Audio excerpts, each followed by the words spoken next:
سألت أحد التجار في الإمارات، كنا أنا وياه في بيته، رجل ما شاء الله ثري، فسألت قلت ما شاء الله كيف كونت هذه الثروة يا فلان؟ قال بالذكر. أول مرة أسمع تاجر يقول كونت ثروتي بالذكر. هذا يقول يعني تعبت سنين طويلة وأسست وكذا، لكن هذا يقول بالذكر. قلت كيف؟ قال والله أنا كنت فقير، واسأل فلان كان في مجلس معنا، كنت فقير يقول ووضعي المالي سيء وديون، فصليت في إحدى المساجد، فإذا أحد الدعاة يتكلم عن الذكر وفضل الاستغفار، وذكر من لزم الاستغفار جعل الله له من كل هم فرجا ومن كل ضيق مخرجا ورزقه من حيث لا يحتسب، وذكر قوله تعالى سبحانه على لسان داود فقلت استغفروا ربكم إنه كان غفارا يرسل السماء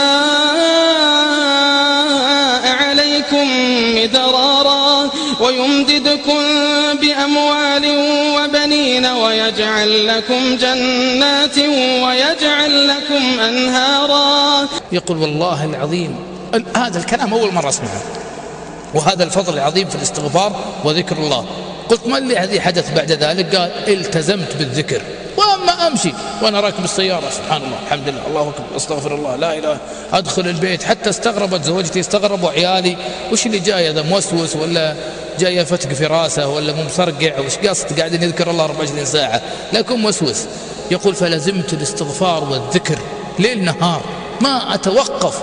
يقول والله العظيم الشيخ يكلمني شخصيا، يقول والله إن أموري قاعدة تتفرج بسرعة عجيبة، حتى يقول مرة والشاهد فلان إن مرة رجل طرق عليه الباب، يقول لا أعرفه، فقال لي فلان أنت؟ قلت إيه؟ قال تفضل هذا ظرف خاص لك أنت. قلت من؟ قال والله من رجال ما يبغى يذكر اسمه. قلت جزاك الله خير، أنا توقعت في أوراق، فتحته فإذا هو 100,000 ريال، فسددت بها ديني. يقول سبحان الله فدخلت في أمر تجاري ونجحت، ثم يقول جاءتني الأموال من كل مكان. قلت والآن كيف الاستغفار معك؟ قال ملتزم فيه التزام تام، الذكر والاستغفار ما تتوقف شفتيه من ذكر الله سبحانه وتعالى.